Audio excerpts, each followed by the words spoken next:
There's barely 15 people.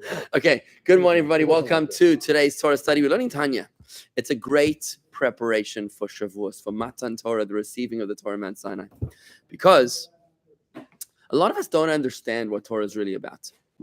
And no fault of our own. It's difficult to grasp what's so special about a book. I mean, think about it. Imagine you walked into the Supreme Court in Washington, D.C., and you went into the Chamber of Secrets of the Supreme Court, and you found the 9 judges. Is it 9? Still 9? Yeah. Right? Yeah. You found the 9 judges. Joe, come sit here. This is the hot seat here. You find the 9 judges. Imagine if you found them dancing around the table with a constitution. That'd be a little awkward, right? Be a little strange. Like guys, why are you dancing with a book? Yet, that is what we Jews do. Once a year at least on Simchas Torah. I mean, we kiss the book. Imagine they were kissing. We kiss the book. What are we kissing a book for? Have you ever kissed a book before? No. That's an interesting question, right? Imagine you ask your Gentile neighbor, you're not a Jewish neighbor. Which books do you kiss? What would he say?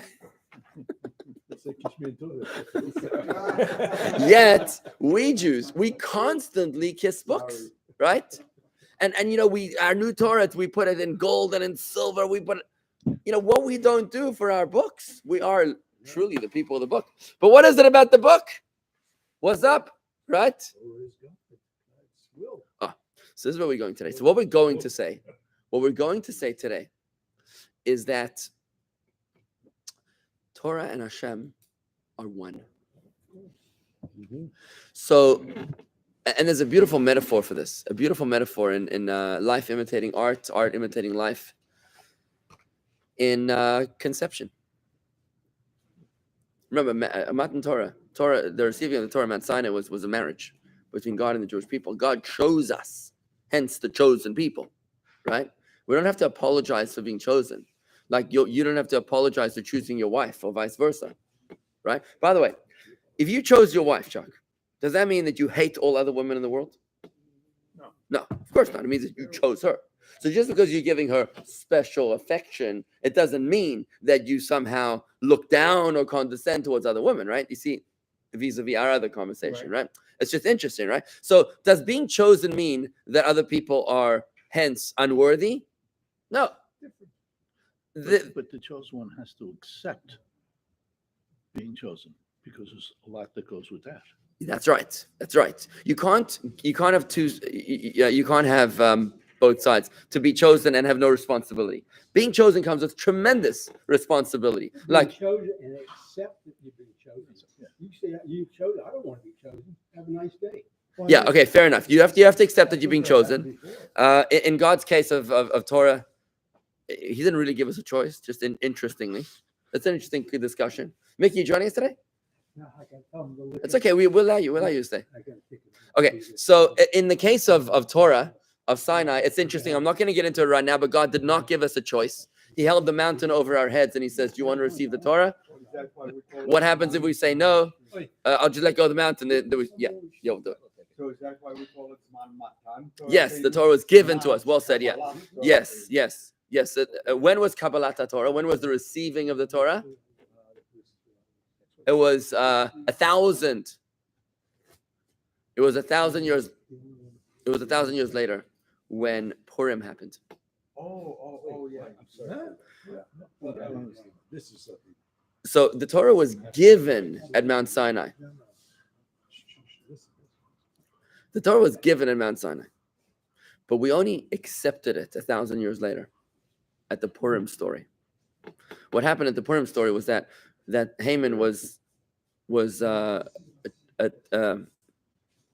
promoting annihilation, God forbid, genocide, and had any Jew absconded from his, is that the right word? No.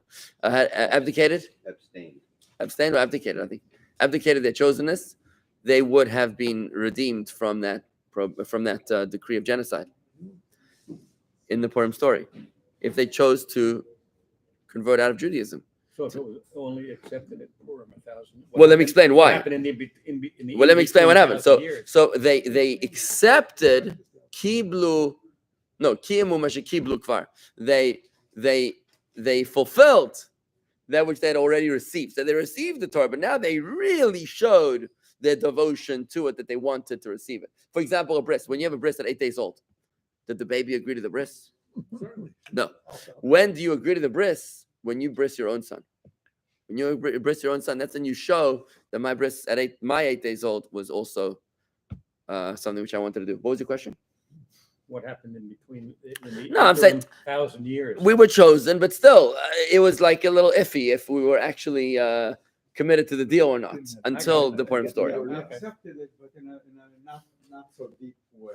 Right. Look, there's a lot to discuss about this particular question. We built two temple. I mean, we built one temple. One temple, yeah. There's a lot to discuss that God deliberately didn't really ask us. And I just want to point out why. Because if we opted in, we potentially could have opted out. And this was an unconditional relationship. Just like a bris, which happens at 8 days old, before the child has any awareness of their own. It's a super rational relationship, not a rational relationship. If we enter into this relationship with God rationally, then we might choose to exit rationally for irrational reasons. But it is an unconditional commitment. It is a pact. It's a covenant, which is unbreakable. And therefore, God didn't ask us. So technically, no, we don't technically need the approval. Yeah, they accepted, fulfilled and accepted. Right. Okay, but that's not even what this chapter of Tanya is talking about. Let's try to focus. So when God gives us the Torah, how did I get into that? So when God gave us the Torah, the chosenness, right? So let's talk about this. So in the marriage metaphor, that's what I was talking about. The marriage metaphor, what the husband gives to the wife in conjugal union is a piece of his essence.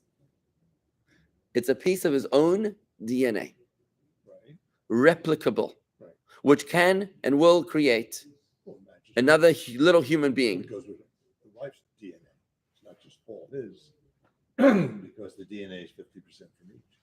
Fair enough. Okay, but I'm talking about sperm for now because I don't understand how it works with women. I guess with the egg, maybe. Yeah. Okay. I'm talking about the father. Let's just talk about the father for now. Okay. It's got the father. The father inserts his. 11 kids. Good time We should chat. We should have a chat. So. Some look like you, some look like Tom. Right. Conceptually, the idea is that the father's inserting the sperm, which is the DNA, a carbon copy of himself. So what happened at Mount Sinai is that God married us. What does he give us? Like a groom giving a bride, he gives us the Torah, which is a piece of himself. And that's what we're about to experience right now. That God is giving us a piece of his own essence, and that is what the Torah is. So when we approach Torah in this way, when we approach Torah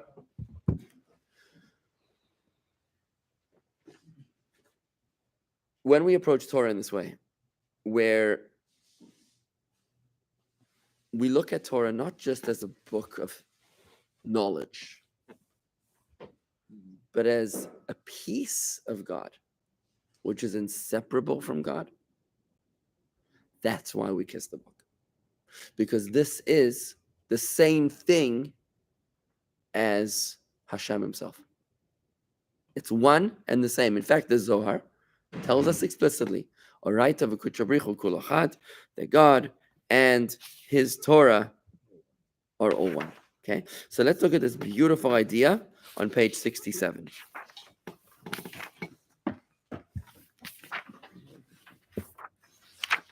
Page 67, merging with God. So what we're talking about in the context of the flow of the chapter is that we each have two souls. Those two souls are made up of emotions and intellect. But those emotions and intellect cannot manifest without the garments of the soul, which is thought, speech, and action.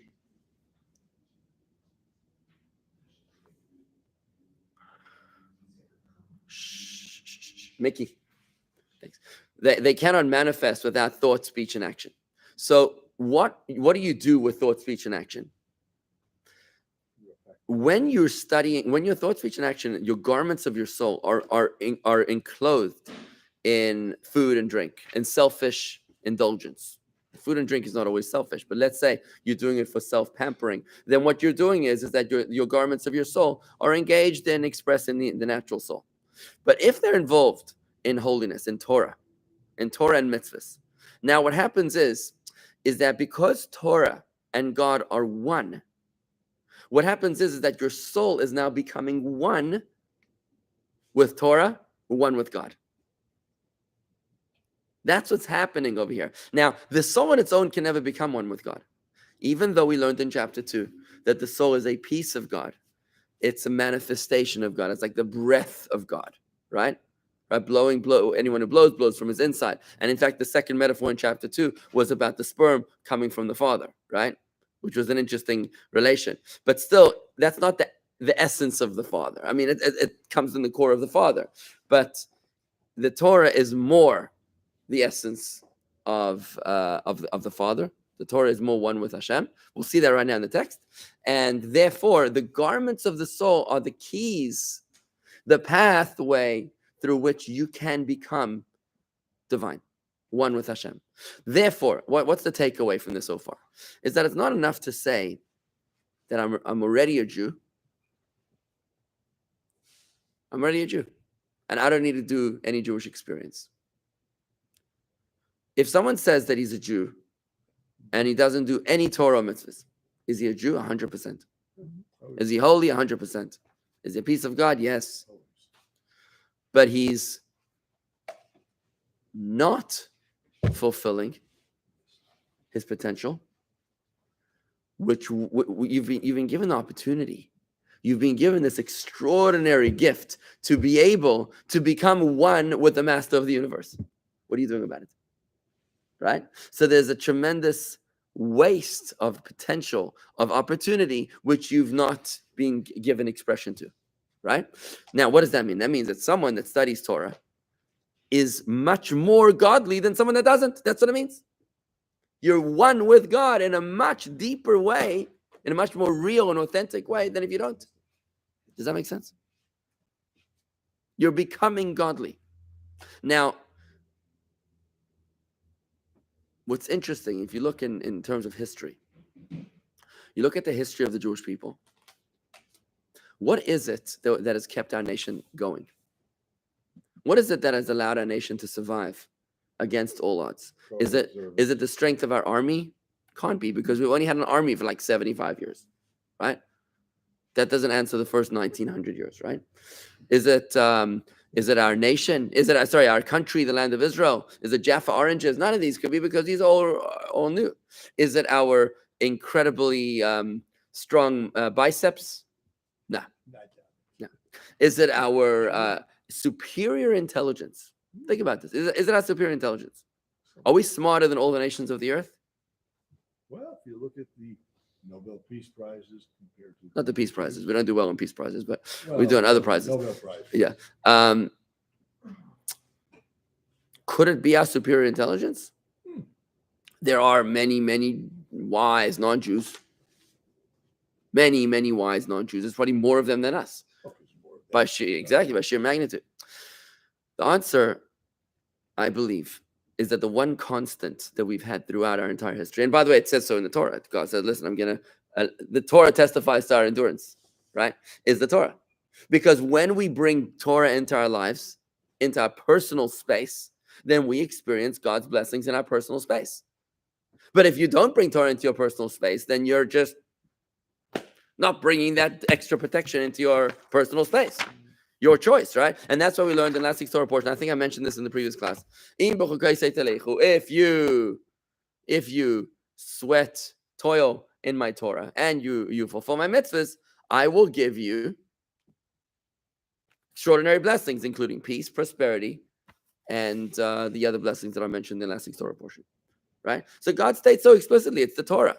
The question is, how much Torah do you have? Why Torah? Because Torah and God are one. Let's take a look at this idea.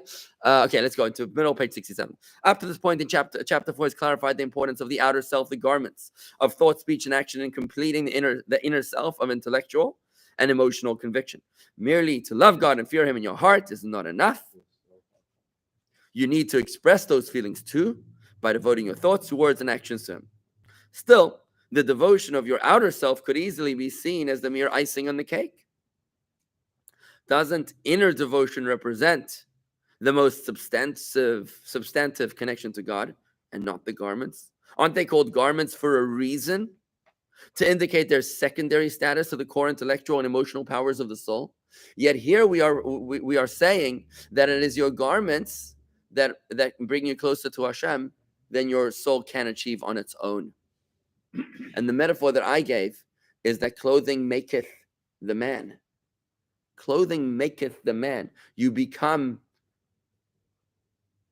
respected through your clothing, not through your body. Imagine the king walked out on the balcony over there in Windsor Palace without clothing on, in his gatkes. Would you be able to respect him? No way. No way. It's the clothing that establishes the authority, the respect, the dignity, the aristocracy. It's all the clothing that really makes all that difference. But if the same guy would walk out in his gatkes, it's just not the same thing. That's just a nod to superficiality. To recognize Okay, so we have a whole discussion, the Kabbalah of superficiality. We have a massive area of Jewish thought and mysticism, the power of superficiality, which again is not such a terrible thing. It's not such a terrible thing. We're now doubling down into superficiality and recognizing its inherent value, right? We're not dismissing superficiality. You're saying that the other people's eyes, with which they interact Are most with the world, influenced. are seeing your clothes. Right. And we're not only saying that, we're saying you yourself. We're not talking about other people's eyes in this chapter. We're talking about you yourself feel differently. How does the king feel when he walks around in his gatkes? Does he feel like a king? No. But when he walks around dressed, and the policeman walks up to you in the car with his big vest and his handcuffs and his baton and his rifles and whatever else he's carrying over there, you just feel, he feels important. But if he walked over to you in his flip-flops, right, he wouldn't respect himself. Let's take a look. The bottom of the page. Now, these three garments, when devoted to the Torah and its commandments, although they are referred to as mere garments of the core of the soul, the nefesh, ruach, and neshama, nevertheless, they are of infinitely greater level and quality than the actual soul. The Tanya has made a striking, seemingly bizarre proposition that the clothes are more important than the person, that the outer life of the soul is vastly more significant than its inner convictions, and infinitely so. Here it is, as the Zohar states, the Zohar teaches, that the Torah and God are totally one. The Torah and God are totally one, meaning that the Torah, which is the wisdom and will of God, something that would seem to be a mere glimmer of the divine essence, is in fact completely one with God himself in all of its glory. But if the Torah and the mitzvahs are merely the wisdom and will of God and not his actual self, how can we say that he is truly one with his Torah and truly one with his mitzvahs? Because he is simultaneously the knower, the power to know, and the known, as explained above, citing Rambam. We learned that earlier in chapter 2. What that means is that if you want to grasp God, if you want to hug God, if you want to kiss God, you hug, grasp, and kiss the Torah. Yes, Jeffrey. Define Torah, please. What encompasses Torah? What encompasses Torah? There's about 9 genres. The Torah, and if you want to watch, I've given a 6-session seminar on this called Book Smart, which covers all the 9 genres of Torah. The most foundational is the written Torah, the 5 books of Moses, which include the 10 commandments. The second genre is the oral Torah, given to Moses at Mount Sinai, including the Mishnah and the Talmud, and their commentaries. Third genre is the codes. This is really an extension of the oral law. The codes of Jewish law. The legal codes, there's multiple legal codes of Jewish law. For example, Maimonides, Rif, and others. Then you have, so in addition to the codes of Jewish law, you have the Medrash, which is also the legends, the stories of the Torah, which is also part of the oral Torah. You have the Chakira, which is the philosophical analysis of Torah. It's the study of Chakira, philosophy. There's Musar, which is the psychology of Torah, study of Musar. All this is part of the oral Torah. Then you have something called Kabbalah, which is the secret Torah.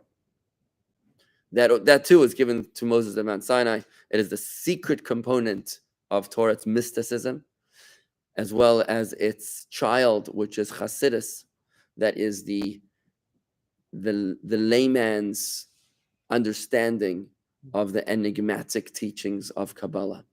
So all those genres, written Torah, oral Torah, Medrash, Halacha, Chakira, Musar, Kabbalah, Hasidus, all those make up the oral Torah, make up the Torah, and that incorporates not just ancient texts, but even modern texts. So, for example, a class like I'm teaching right now. So right now, it's Dovid Vigler talking, right? But as long as the values that I'm teaching are rooted in Torah, this is Torah. So this experience is a Torah experience. Now, if you go to Rabbi Jessica McDonald, right? O'Brien, I'm sorry, right? At the shul of the holy. Right. Not everyone that calls themselves a rabbi is Torah. You understand what I'm saying, right? So when somebody comes up and he starts preaching the Martin Luther King version of whatever, right? I mean, with all due respect to Martin Luther King, but that is not considered Torah, But right? the Torah, as you defined it, and I think this was a leading question. When you say God and His Torah are one, Yeah. do you mean all of that? Yes, all of that, exactly. That's exactly what I was saying. But I'm just saying that not everybody with a printer is considered a purveyor of Torah. But right? everything down through Musar and All of that is incorporated in Torah, absolutely. But you have a lot of Baba Mises out there. For example, if you go to Google and you type in a question, something, any question that you want that relating to Torah, you're going to get about 8 million answers in 0.02 seconds, the overwhelming majority of which are Baba Mises, right? That's why you have to use reputable teachers, reputable websites, and reputable sources, right? People have come to me waving books in my face and saying, it says over here that King David was a Muslim. Okay, so what am I supposed to do with this piece of information? Like what? Because somebody printed it, therefore it's real, right? No, right? There are more people in the world today that believe that Jews eat the blood, murder non-Jews in order to eat them. Yeah, there are millions. There's more people in the world that believe that than there are Jews in the world. You know that?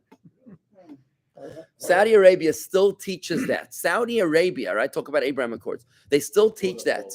They teach that they teach protocols of the elders of Zion and their derivatives in today's day and age. In 2023, you can look it up. It's in Saudi Arabian newspapers, it's Saudi Arabian textbooks, and there are many millions of those people. Okay, and they teach this stuff, right? No wonder that there's problems with that. So I'm just saying that we live in an age of misinformation and disinformation.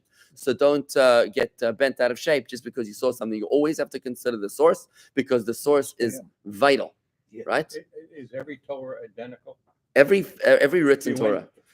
Synagogue, shul, whatever, every one of those would be identical. Well, I mean, if somebody, Supposed to be. I'll tell you what, that a Torah that was written by a heretic must be burned. Mhm. Even if that Torah is identical, the law according to Maimonides, according to the Code of Jewish law, it's got to be burned. So they could be making changes. I don't know what goes on in other Torahs. But essentially, a kosher Torah is a Torah that has absolutely no change whatsoever, not even a hair's breadth of a change. that was proven. There was China. you told us. Yes, the Kaifeng Torahs. You told us. You know the story of that? Yeah. Okay. Yeah. Oh, I'm sorry. So anyway, but to wrap it up all together, this is a profound teaching of wisdom over here that we learned today. We learned today that God and His Torah are one. If you want to embrace Hashem, there really is no other way to do it. You can't say, "Oh, I love God in my heart." That doesn't cut it. I mean, it is a mitzvah to love God. It is a mitzvah. That would be one of the 613 commandments. You can't really, and what you're doing by loving God in your heart is that you're experiencing which garment is a thought, speech, or action. It's thought. Essentially, you're expressing the mitzvah of love in your heart. But if you, when you love someone, you don't hug them with a finger. You hug them with your whole arm, with both arms. right? Your whole essence. With all of you, right? So in other words, one mitzvah is one finger, two mitzvahs, two fingers, right? All of my limbs, right? Hugging you is 613 mitzvahs, right? So that's what it means at the beginning of the chapter. What we learned earlier in the week is that when all of your thought, speech, and action is engrossed in all of your in all of the mitzvahs of the Torah, and you're studying Torah like we are right now, then what you're doing is that you're giving a divine embrace and you're drawing down all that power and holiness of Torah into you in the most meaningful experience. This is why what we learned yesterday is how do we prepare for Torah, for receiving the Torah Mount Sinai. We stay up all night long, we study Torah. Why are we studying Torah? Is this some sort of a preview to the show tomorrow? It's not. This is the essence. God is marrying us. How do you marry God? You study Torah. And this really is what a Jew does in retirement. This is what a Jew does in his free time. You want to get to know someone, you ask them what they do in their free time. Think about this, right? Think about what you do in your free time. Your free time will tell you a lot about who you really are, right? So if you're able to realize that there is no higher endeavor, no higher experience for a human being than to study the Torah, it's what you'll do in your free time, right? So instead of chasing a golf ball, what? What do you consider free time? When If you you're plan on studying this- Torah every day, that's not free. That's playing time. no, what I mean by free time is dispensable time. In other words, time that nobody's telling you what to do. You can do whatever you want. You can be sleeping. You can be watching a movie. You could be playing golf for 36 holes, or you could be studying Torah, right? You could take upon yourself a challenge. You could take upon yourself a tractate of Talmud. I just finished tractate Sota yesterday, started tractate Gittin today in the Daf Yomi cycle. It's awesome. And it's great. I do it every morning. It keeps me moving, keeps me pumping. I don't have a lot of free time in my life. I'm in a stage of life that I'm a little intense, but it's important for me to make sure. A little, you said little. a little intense, yeah. I'm making my business to ensure that I'm keeping up with my Torah studies as a priority, and it's important for me that my kids should see that. I want my kids to wake up in the morning and see their father studying Torah, that they should realize that their wisdom, that godly wisdom, is a priority, is important. Keep them on your knee when you're. Oh, it's great. Yeah, one of my kids took a photo of me the other day. I was holding. Oh, you saw a video of it? Hannah posted something. Goodness gracious! I had two kids. I was studying Talmud, and I had two babies holding two bottles like this. It has the effect that you intended. People are realizing that you're doing the Torah study with child raising. People have Thank you. finally come to realize that our rabbi is the real thing. Thank you. Comments coming in, folks. Good morning. This is coming from Emily Vigishti. Good morning. I was thinking about this, and I thought about Hashem, God, His covenant with Abraham, so that was a continuation of the chosen people for His name, and to have pure worship. Other nations didn't have Abraham covenant. It came from Isaac. It says very clearly in the Torah. Okay. Gib, a person can discover pervasive oneness by seeking the truth of reality, but fine-tuning that understanding means understanding the Torah alone. Very nice. Corey, inspiring, beautiful message. Thank you very much. All right, folks, I'm going to wrap it up over here. Have a lovely day, and farewell. Thank you. Thank you. So all Jews- This is a meditation to take with you.